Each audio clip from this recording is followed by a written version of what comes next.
Hi hello friends, welcome to Sumi's ಮನೆ ಅಡುಗೆ recipes.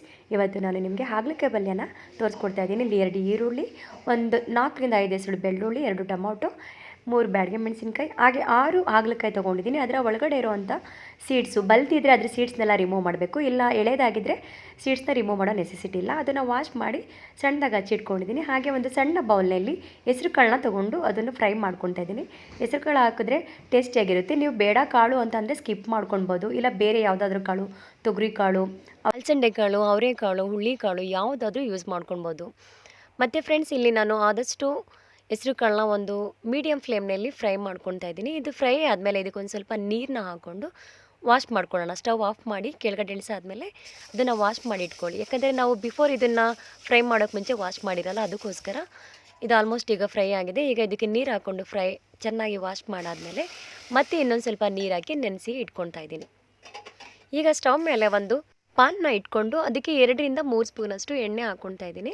ಎಣ್ಣೆ ಕಾದ್ಮೇಲೆ ಅದಕ್ಕೆ ಸಾಸಿವೆ ಹಾಕ್ಕೊಳ್ಳೋಣ. ಸಾಸಿವೆ ಚಿಟ್ಪಟ ಅಂತ ಆದಮೇಲೆ ಜಜ್ಜಿರೋ ಅಂಥ ಬೆಳ್ಳುಳ್ಳಿ, ಬ್ಯಾಡಗೆ ಮೆಣಸಿನ್ಕಾಯಿ, ಈರುಳ್ಳಿ, ಕರಿಬೇವಿನ ಸೊಪ್ಪು ಇಷ್ಟನ್ನು ಹಾಕ್ಕೊಂಡು ಫ್ರೈ ಮಾಡ್ಕೊಳ್ಳೋಣ. ಮತ್ತು ಫ್ರೆಂಡ್ಸ್, ಹಾಗಲಕಾಯಿನಲ್ಲಿ ಎಷ್ಟು ಬೆನಿಫಿಟ್ಸ್ ಇದೆ ಅಂತ ಅಂದರೆ ಅದು ಒಂದು ಪ್ಯಾಕೇಜ್ ಅಂತ ಹೇಳ್ಬೋದು. ನ್ಯೂಟ್ರಿಯೆಂಟ್ಸ್ ತುಂಬಿರೋ ಅಂಥ ಒಂದು ಪ್ಯಾಕೇಜ್ ಅಂತಲೇ ಹೇಳ್ಬೋದು. ಅಷ್ಟೊಂದು ಬೆನಿಫಿಟ್ಸ್ ಇದೆ. ಇದು ನಮ್ಮ ಕಣ್ಣಿನ ದೃಷ್ಟಿಗೆ ತುಂಬಾ ಒಳ್ಳೆಯದು. ವಿಟಮಿನ್ ಎ ಅಧಿಕವಾಗಿದೆ, ಹಾಗೆ ವಿಟಮಿನ್ B6 ಇದೆ. ಜೊತೆಗೆ ವಿಟಮಿನ್ ಸಿ, ಐರನ್ ಕಂಟೆಂಟ್ ಇದೆಲ್ಲ ಇರೋದ್ರಿಂದ ನಮ್ಮ ಬೋನ್ಸ್ಗೆ, ನಮ್ಮ ಸ್ಕಿನ್ಗೆ ತುಂಬಾ ಹೆಲ್ದಿ ಫುಡ್ಡು. ಅದ್ರ ಜೊತೆಗೆ ಇದು ಮಧುಮೇಹಿಗಳಿಗೆ ಅಂದರೆ ಸಕ್ಕರೆ ಕಾಯಿಲೆ ಇರೋರಿಗೆ ರೆಗ್ಯುಲರಾಗಿ ತಿನ್ಕೊಂಡು ಬಂದರೆ ಸಕ್ಕರೆ ಕಾಯಿಲೆನೂ ಕೂಡ ಕಡಿಮೆ ಮಾಡುವಂಥ ಒಂದು ಗುಣ ಹೊಂದಿದೆ. ಈಗ ನಾನಿಲ್ಲಿ 2 ಟೊಮೆಟೊ ಹಚ್ಚಿಟ್ಕೊಂಡಿದ್ದಲ್ಲ, ಅದು ಹಾಗೆ ಹಾಗಲಕಾಯಿನ ಹಾಕ್ಕೊಂಡು ಫ್ರೈ ಮಾಡ್ಕೊತಾ ಇದ್ದೀನಿ. ಇದು ಚೆನ್ನಾಗಿ ಬೇಯಲಿ ಅನ್ನೋದಕ್ಕೋಸ್ಕರ ಆಗಾಗ ಲಿಡ್ನ ಕ್ಲೋಸ್ ಮಾಡಿಕೊಂಡು 1 ಮಿನಿಟ್ 2 ಮಿನಿಟ್ ಆದಮೇಲೆ ಓಪನ್ ಮಾಡಿ ಈ ರೀತಿ ತಿರುಗಿಸ್ಕೊಳ್ಳಿ, ಮತ್ತು ಲಿಡ್ನ ಕ್ಲೋಸ್ ಮಾಡ್ತಾರೆ. ಮತ್ತು ಫ್ರೆಂಡ್ಸ್, ಇದರ ಬೆನಿಫಿಟ್ಸ್ ಬಗ್ಗೆ ಹೇಳ್ತಾ ಇದೆ. ಇದು ಕೊಲೆಸ್ಟ್ರಾಲ್ ಲೆವೆಲ್ನ ಕಡಿಮೆ ಮಾಡುತ್ತೆ, ಮತ್ತು ಇದರಲ್ಲಿ ಫೈಬರ್ ಕಂಟೆಂಟ್ ಅಧಿಕವಾಗಿರೋದ್ರಿಂದ ಡೈಜೆಷನ್ಗೆ ಹೆಲ್ಪ್ ಮಾಡುತ್ತೆ. ಬ್ಲಡ್ನ ಪ್ಯೂರಿಫೈ ಮಾಡೋದಕ್ಕೂ ಕೂಡ ತುಂಬಾ ಹೆಲ್ಪ್ ಮಾಡುತ್ತೆ. ರೀಸೆಂಟಾಗಿ ಒಂದು ಸೈಂಟಿಫಿಕ್ ರಿಸರ್ಚ್ನ ಔಟ್ಪುಟ್ನಲ್ಲಿ ನಮಗೆ ತಿಳಿದಿರೋ ಪ್ರಕಾರ ಹಾಗಲಕಾಯಿನಲ್ಲಿ ಎಲ್ಲ ರೀತಿಯ ರೋಗ ನಿರೋಧಕ ಶಕ್ತಿ ಅಧಿಕವಾಗಿದೆ.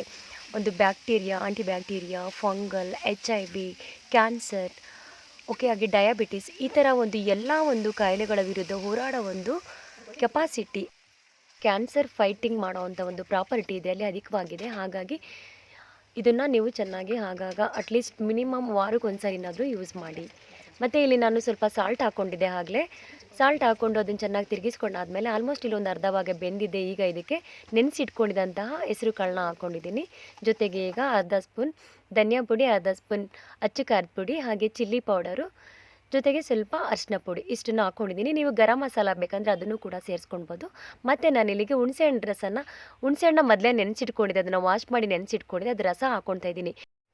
ಸೊ ನಿಮಗೆಲ್ಲ ಗೊತ್ತಿರುತ್ತೆ, ಸೈನ್ಸ್ ಓದಿರೋರು ಆಲ್ಮೋಸ್ಟು, ಯಾವುದು ಹುಳಿ ಇರುತ್ತೆ ಅಂಥ ಒಂದು ಫುಡ್ನಲ್ಲಿ ಅಸಿಡಿಕ್ ಪ್ರಾಪರ್ಟಿ ಇರುತ್ತೆ. ಹಾಗೆ ಕಹಿ ಆಗಿರೋ ಅಂಥ ಫುಡ್ ಐಟಮ್ಸಲ್ಲಿ ಬೇಸಸ್ ಗುಣ ಇರುತ್ತೆ.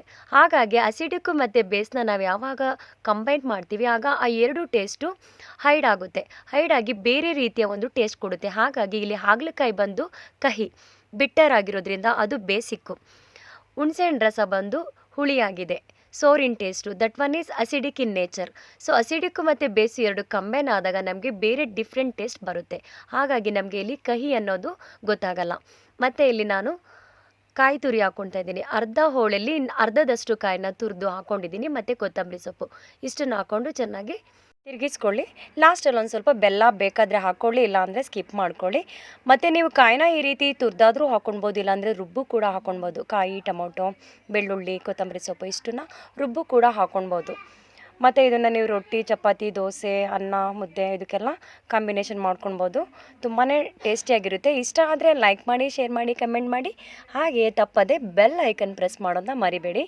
Thanks for watching my channel. Keep supporting me. Thank you.